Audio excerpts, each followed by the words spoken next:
ಎರಡಕ್ಕೂ ನಂಟಿದೆ ಸರ್. ಇದೆ. ಸಿಡಿ ಹಾಕಿ ಸಿನಿಮಾಗಳು ತೋರಿಸ್ತಾರೆ ಊರವ್ರಿಗೆಲ್ಲ. ಹೌದು, ಆ ಥರದ್ದೆಲ್ಲ. 100%. ಯಾವಾಗ ಅಂದ್ರೆ ಗಣೇಶ ಹಬ್ಬ ಹ್ಮ್. ಎಂಟರ್ಟೈನ್ಮೆಂಟ್ ಅಂತ ಬಂದ್ರೆ ಅದು ಸಿನಿಮಾ ಕನೆಕ್ಟೆಡ್ ಬಂದಿರುತ್ತೆ ಯಾವಾಗಲೂ ಅಲ್ವಾ. ಅದೇ ಹೇಳಿದೆ, ನಾಟಕ ಇಲ್ಲ ಕೆಲವು ತುಂಬ ಮಿನಿಮಲ್ ಕಡೆ ಈ ಹರಿಕತೆ ಆ ಥರದ್ದೆಲ್ಲ ತುಂಬ ಆರ್ಗನೈಸ್ಡ್ ಆಗಿರೋರು ಇಟ್ಟರೋರು. ಇಲ್ಲ ಅಂದ್ರೆ ಮೇನ್ ಇರೋದೇ ಆರ್ಕೆಸ್ಟ್ರಾ, ಇಲ್ಲಾಂದ್ರೆ ಸಿನಿಮಾ ತೋರಿಸೋದು ನೈಟೆಲ್ಲ ಹಾಕೊಂಡು ಅಂತ. So Ganesha and cinema is together always. Correct sir. ಈ ದೇವರು ನಂಬಿಕೆ ಅನ್ನೋದು ನಿಮ್ಗೆ ಎಷ್ಟು ಕಾಡುತ್ತೆ, ನಿಮ್ಗೆ ಎಷ್ಟು ವೈಯಕ್ತಿಕವಾಗಿದೆ ಅಂತ ಅನ್ಸುತ್ತೆ? ನಾನು ತುಂಬಾ ದೈವ ಭಕ್ತ ಇದ್ದೀನಿ. ನನಗೆ I believe that is the ultimate power ಅಂತ ನಾನು ನಂಬ್ತೀನಿ. Whatever we are today ಅದೊಂದು ಗೈಡಿಂಗ್ ಫೋರ್ಸ್ ನಮಗೆ. ನಾನು ದೇವರು ಅನ್ನೋದಾಗಿರ್ಬೋದು ಅಥವಾ ಒಂದು ಗುರು ಅನ್ನೋದಾಗಿರ್ಬೋದು, ನಾನು ಅದನ್ನು ನಂಬ್ತೀನಿ. ಸೊ ನಾವೊಂದು ಪಾತಲ್ಲಿ ಹೋಗ್ತೀವಿ ಅಂತಂದರೆ ಆ ಗುರುದು ನಿಮ್ಗೊಂದು ಗೈಡೆನ್ಸ್ ಇರಲೇಬೇಕು. You have to trust some one.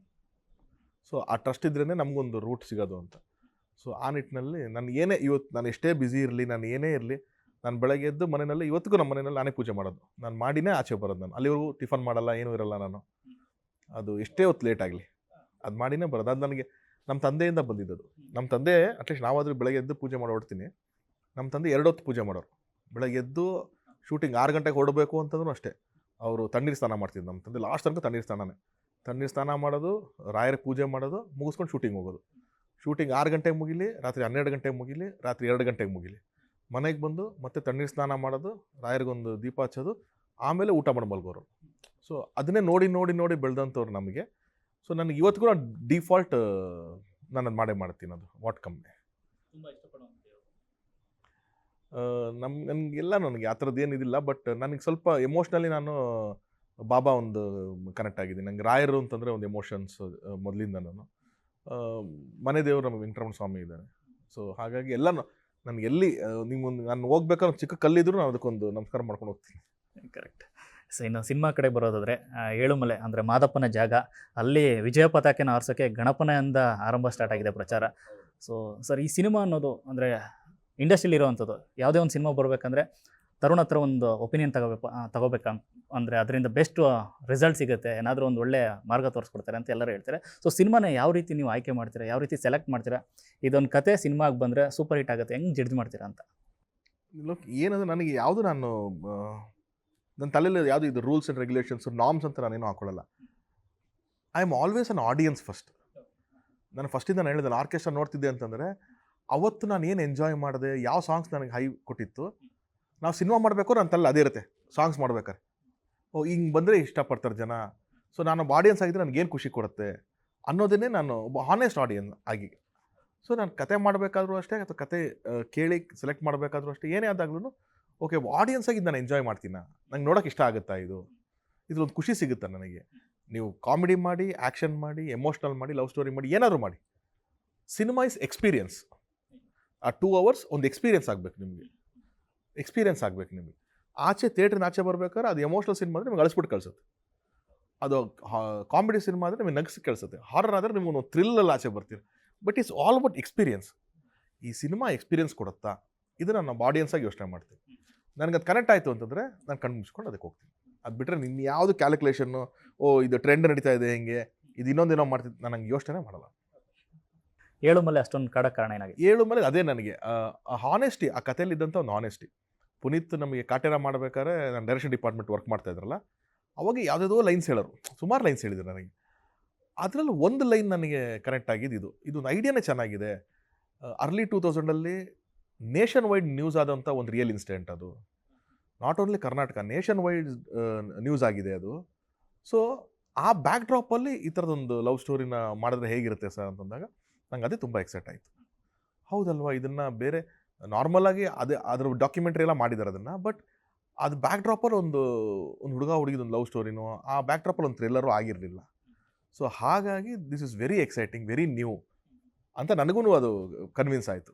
ಹಾಗಾಗಿ ಫಸ್ಟ್ ಕತೆ ಮಾಡೋ ತನಕ ನಾನು ಪ್ರೊಡ್ಯೂಸ್ ಮಾಡಬೇಕು ಅಂತ ಅವನಿಗೆ ಪುನೀತ್ ಹೇಳಿರಲಿಲ್ಲ. ನೀವು ಮಾಡಿ ನಾನು ಹೇಳ್ತೀನಿ, ಯಾರು ಬೇರೆ ಪ್ರೊಡಕ್ಷನ್ ಹೌಸ್ಗೆ ಪಿಚ್ ಮಾಡಿಕೊಡೋಣ ಅಂತಲೇ ಹೇಳಿಟ್ಟಿದ್ದೆ ನಾನು.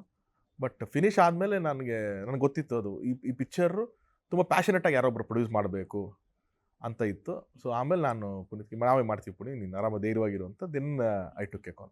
But it's a beautiful novelty. ಅಂದರೆ ಒಂದು ಥಿಯೇಟ್ರಿಂದ ನೀವು ಆಚೆ ಬರ್ಬೇಕಾದ್ರೆ ಎಷ್ಟೊಂದು ಲವ್ ಸ್ಟೋರಿಗಳು ನೋಡಿರ್ತೀವಿ ನಾವು, ಒಂದು ಎಮೋಷನ್ಸ್ ಇರುತ್ತೆ ಅದರಲ್ಲಿ. ಅಥವಾ ಥ್ರಿಲ್ಲರ್ ಫಿಲಮ್ ಅಂತ ನೋಡಿದಾಗ ಏನೋ ಮರ್ಡರ್ ಮಿಸ್ಟ್ರಿನೋ ಅಥವಾ ಥ್ರಿಲ್ಲರ್ ಏನೋ ಆ ಥರದ್ದು ನೋಡಿರ್ತೀವಿ. ಇದು ಎರಡೂ ಬ್ಲೆಂಡ್ ಆಗುತ್ತೆ. ಒಂದು ಲವ್ ಸ್ಟೋರಿನೇ ಇರುತ್ತೆ, but edge of the seat thriller ಥರ ಓಡ್ತಾ ಇರುತ್ತೆ. ನಿಮ್ಗೆ ಒಂದೊಂದು ಸೆಕೆಂಡ್ಗೆ ಏನಾಗ್ತದೆ, ಇದು ನೆಕ್ಸ್ಟ್ ಏನಾಗುತ್ತೆ ಅನ್ನೋದ್ರ ಮೇಲೆ ಓಡ್ತಾ ಇರುತ್ತೆ. ಸೊ ಹಾಗಾಗಿ ನನಗೆ ಅದು ತುಂಬ ಕನ್ವಿನ್ಸ್ ಆದಂಥ ಒಂದು ಸ್ಕ್ರಿಪ್ಟ್ ಇದು. ಮೇ ಬಿ ಸಿನಿಮಾದ ಮೊದಲ ಗೆಲುವು ಅಂತಂದರೆ ಸಿನಿಮಾದ ನಾಯಕ ಮತ್ತು ನಾಯಕಿಯ ಆಯ್ಕೆ ಹೌದು. ಯಾವ ಮಟ್ಟಿಗೆ ಫುಲ್ಫಿಲ್ ಮಾಡಿದ್ದಾರೆ ಅಂತ ಅನ್ಸುತ್ತೆ? ಅದು ನಾಟ್ ಓನ್ಲಿ ಹೀರೋಯಿನ್ ಅಲ್ಲ ಲೋಕಿ, ನಾನು ನೋಡಿದಂಗೆ ಎವ್ರಿ ಕ್ಯಾರೆಕ್ಟರ್ ಮ್ಯಾಟರ್ಸ್. ಅಂದರೆ ಪಾತ್ರವರ್ಗ ಅನ್ನೋದೇನೆ, ಕ್ಯಾಸ್ಟಿಂಗ್ ಅನ್ನೋದೇ ಒಂದು ಸಿನಿಮಾಗೆ ಅರ್ಧ ಗೆಲ್ಸ್ಕೊಡುತ್ತೆ. Right actors for right script half your one, ಅರ್ಧ ಗೆದ್ದಂಗೆ ಅಂತೆ ಯುದ್ಧ. ಸೊ ಹಾಗಾಗಿ ನನಗೆಲ್ಲ ಫಿಲಮಲ್ಲೂ ನಾನು ಅದನ್ನು ತುಂಬ ತುಂಬ ಯೋಚನೆ ಮಾಡಿರ್ತೀನಿ ನಾನು. ಫಾರ್ ಎಕ್ಸಾಂಪಲ್ ನೀವು ಚೌಕಾದಲ್ಲಿ ನೋಡಿದ್ರೆ ಕಾಶಿನಾಥ್ ಸರ್ ಒಂದು ಪಾತ್ರ ಮಾಡ್ತಾರೆ. ನಾನು ಯಾರಿಗೆ ಕತೆ ಹೇಳಬೇಕಾದ್ರೂ ಕಾಶಿ ಸರ ಇದಕ್ಕೆ ಅಂತ ಡೌಟ್ ಬಿಡೋರು. ನನಗೇನೋ ಒಂದು ಕನ್ವಿನ್ಸಿಂಗ್ ಇಲ್ಲ, ಅವರೇ ಪುಲ್ ಆಫ್ ಮಾಡೋದು ಇದು ಅಂಥೇಳಿ ಅಂತ. ಸೊ ಆ ಥರ ನಾನು ತುಂಬ ಯೋಚನೆ ಮಾಡಿರ್ತೀನಿ ಯಾವಾಗಲೂ. ಇಲ್ಲೂ ಅಷ್ಟೇ ಕ್ಯಾಸ್ಟಿಂಗ್ ಅಂತ ಬಂದಾಗ ಪುನೀತ್ ನಾವು ಕೂತ್ಕೊಂಡು ಡಿಸ್ಕಸ್ ಮಾಡ್ಬೇಕಾದ್ರೆ ಹೊಸಬ್ರು ಬೇಕು ಅನ್ನೋದು ನಮ್ಮ ಕ್ಲಾರಿಟಿ ಇತ್ತು. ಇಬ್ಬರು ಹೊಸಬ್ರು ಬೇಕು, ಯಾಕಂದರೆ ಏನು ಇಮೇಜ್ ಇರಬಾರ್ದು, ಆಡಿಯನ್ಸ್ಗೆ ಏನು ಗೆಸ್ ಮಾಡಬಾರ್ದು ಅನ್ನೋದು ಒಂದು ತುಂಬ ಕ್ಲಿಯರ್ ಆಗಿತ್ತು. ಬಟ್ ಅಗೇನ್ ಇಬ್ಬರು ಪರ್ಫಾರ್ಮ್ ಮಾಡೋರು ಬೇಕಿತ್ತು ನಮಗೆ.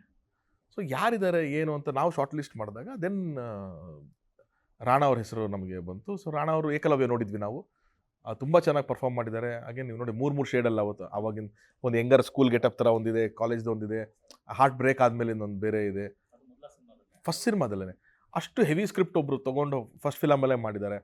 ಆ್ಯಂಡ್ ಪ್ರೇಮ್ ಸರ್ ಅಂತ ಒಂದು ಲೆಜೆಂಡರಿ ಡೈರೆಕ್ಟರ್ ಅಂಡರ್ನಲ್ಲಿ ವರ್ಕ್ ಮಾಡಿದ್ದಾರೆ ಅಂತಂದಾಗ there lot of experience that is gained. So ಆಮೇಲೆ ಆ ಸ್ಕೇಲಲ್ಲಿ ಒಂದು ಪಿಕ್ಚರ್ ಆಗಿದೆ. So he knows how it is. So ಎಲ್ಲ ನನಗೆ ಇದ್ದಿದ್ದಕ್ಕೂ. ಆ್ಯಂಡ್ ಈ ಪಾತ್ರಕ್ಕೆ ಒಂದು ಬಾಯ್ ನೆಕ್ಸ್ಟ್ ಡೋರ್, ಒಂದು ತುಂಬ ಕಾಮನ್ ಮ್ಯಾನ್ ಥರ ಒಬ್ಬ ಯಾರು ಅನ್ನಿಸ್ಬೇಕು ಅಂತಿದ್ದಾಗ ಓಕೆ ನಾವು ರಾಣಾ ಅವ್ರನ್ನ ಮೌಲ್ಡ್ ಮಾಡ್ಕೋಬೋದು ಅಂತಂದು ರಾಣಾ ಅವರು ಒಳಗಡೆ ಸಿನಿಮಾ ಒಳಗಡೆ ಬರ್ತಾರೆ. Same with Priyanka. ನನಗೆ ಈಗ ನಾವೇ ಹುಡುಕ್ತೀವಿ ಹೊಸ ಹೀರೋಯಿನ್ ಅಂತಂದರೆ ಏನು ಮಾಡ್ತೀವಿ, ಒಂದು ಆಡಿಷನ್ ಕಾಲ್ಫರ್ ಮಾಡ್ತೀವಿ, ಆಡಿಷನ್ ಬಂದವ್ರನ್ನ ಶಾರ್ಟ್ ಲಿಸ್ಟ್ ಮಾಡ್ತೀವಿ, ಅದರಲ್ಲಿರೋರಿಗೆ ಒಂದು ವಿಡಿಯೋ ಆಡಿಷನ್ ಅಂತ ಮಾಡ್ತೀವಿ, ಅಲ್ಲಿ ಸೆಲೆಕ್ಟ್ ಆದವ್ರನ್ನ ಪಿಕ್ಚರ್ ಮಾಡಬೇಕು. ಈಗ ಯಾವುದೋ ಒಂದು ಚಾನಲ್ ಅವರು 18-20 ವಾರ ಕೋಟ್ಯಾಂತರ ರೂಪಾಯಿ ಖರ್ಚು ಮಾಡಿ ಆಲ್ರೆಡಿ ಮಾಡಿದಾರಲ್ಲ ಅದನ್ನು. ಸೊ ನಮ್ಮ ಕಣ್ಣು ಮುಂದೆ ರಿಸಲ್ಟ್ ಇದೆ, ಆಡಿಷನ್. ಇನ್ನೇನಕ್ಕೆ ನಾನು ಮತ್ತೆ ಅದಕ್ಕೆಲ್ಲ ಎಕ್ಸ್ಪೆಂಡ್ ಮಾಡಬೇಕು? ಸರಿ, ನಾನೇ ಕಣ್ಣಾರೆ ನೋಡಿದಿಲ್ಲ, ಬೇರೆಯವ್ರು ನೋಡಿದ್ರೆ ಪರವಾಗಿಲ್ಲ. ನಾನು ಜನ ಆದರೂ ಎಡಿಟೆಡ್ ವರ್ಷನ್ ನೋಡಿದ್ದಾರೆ, ನಾನು ಅನ್ಎಡಿಟೆಡ್ ಅಲ್ಲೇ ನೋಡಿದಿಲ್ಲ. ಏನು ಸ್ಟ್ರೆಂತು, ಏನು ಮೈನಸ್ಸು, ಏನು ವರ್ಕ್ ಆಗುತ್ತೆ, ಏನು ಟ್ಯಾಲೆಂಟ್ ಎಲ್ಲ ನೋಡ್ಬಿಡ್ತೀವಲ್ಲ ಅಲ್ಲೇ. ಸೊ ಹಾಗಾಗಿ ಪರ್ಫೆಕ್ಟ್ ಸೂಟ್ ಆಗ್ತಾರೆ ಅಂತ ಅನಿಸಿ ಇವರಿಬ್ಬರು ಕ್ಯಾಸ್ಟಿಂಗ್ ಮಾಡಿಕೊಂಡಿದ್ದು.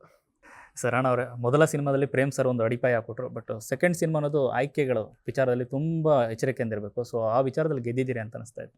ಎಸ್, 100% ನನಗಂತೂ ಹಾಗೆ ಅನಿಸ್ತಾ ಇದೆ. ಅಫ್ಕೋರ್ಸ್ ರಿಸಲ್ಟ್ ಬರುತ್ತೆ, ಬಟ್ ನಾನು ತುಂಬ ಯೋಚನೆ ಅಂದರೆ ತುಂಬ ಸ್ಕ್ರಿಪ್ಟ್ಗಳು ನೋಡ್ಕೊಂಡು ತುಂಬ ಇದರಲ್ಲಿದ್ದೆ.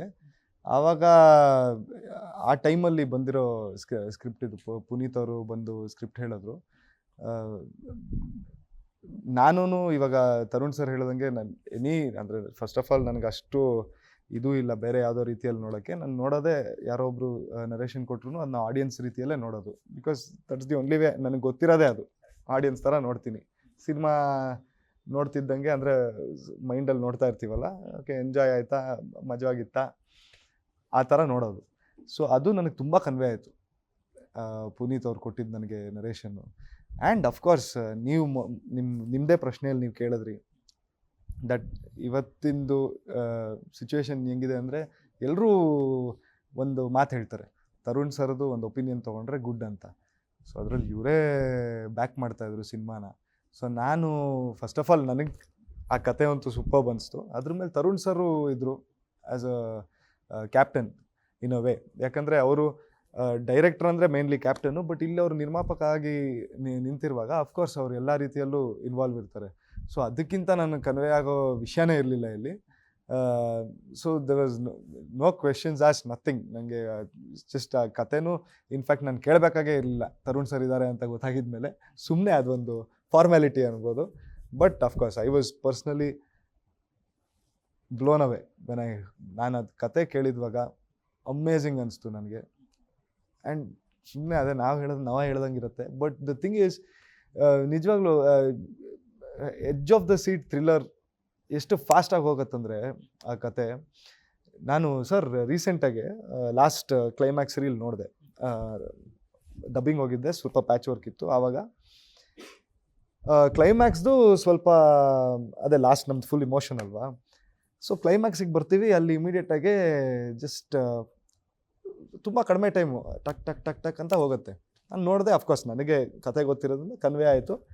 ಆಮೇಲೆ ನಾನು ಅವತ್ತು ನೈಟ್ ಹೋಗ್ಬಿಟ್ಟು ಪುನೀತ್ ಅವ್ರಿಗೆ ಫೋನ್ ಮಾಡಿದೆ, ಒಂದು 11:30 ಫೋನ್ ಮಾಡಿದೆ. ಫೋನ್ ಮಾಡಿಬಿಟ್ಟು ಕೇಳಿದೆ, ಸರ್ ಸೂಪರ್ ಎಲ್ಲ, ಕ್ಲೈಮ್ಯಾಕ್ಸ್ ಇಷ್ಟು ಫಾಸ್ಟಾಗಿ ಹೋಗ್ತಿದೆ ಅಲ್ಲ ಸರ್, ಅಂದರೆ ನಮ್ಮದು ಫುಲ್ ಇಮೋಷನ್ನು ಸಸ್ಟೇನ್ ಆಗುತ್ತಾ, ಸಖತ್ ಫಾಸ್ಟ್ ಹೋಗ್ತಿದೆಯಲ್ಲ ಅಂತ ನಾನು.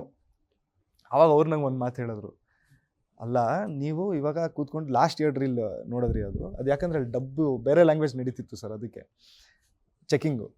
ಸೊ ಅವ್ರು ನಂಗೆ ಒಂದು ಮಾತು ಹೇಳಿದ್ರು, ನೀವು ಫುಲ್ ರನ್-ಥ್ರೂ ನೋಡಿ ಫಸ್ಟ್ ರೀಲಿಂದ, ಸಿನಿಮಾ ಎಷ್ಟು ಫಾಸ್ಟ್ ಇದೆ ಅಂದರೆ, ನೀವು ಬರೀ ಲಾಸ್ಟ್ ನೋಡಿದಿರಲ್ಲ ಅದು ನಿಮ್ಗೆ ಫಾಸ್ಟ್ ಅನಿಸ್ತಾ ಇದೆ, but rest of the film ಎಷ್ಟು ಫಾಸ್ಟ್ ಇದೆ ಅಂದರೆ, ನಿಮ್ಗೆ ಇದು ಲಾಸ್ಟ್ ಬಿಟ್ ಏನಿದೆ ಅದು ನಿಮಗೆ ಎಷ್ಟು ಕೊಟ್ಟಿದ್ದೀವಿ ನಾವು, ಅಲ್ಲಿ ಅದು ಸ್ಲೋನೇ ಅನಿಸುತ್ತೆ.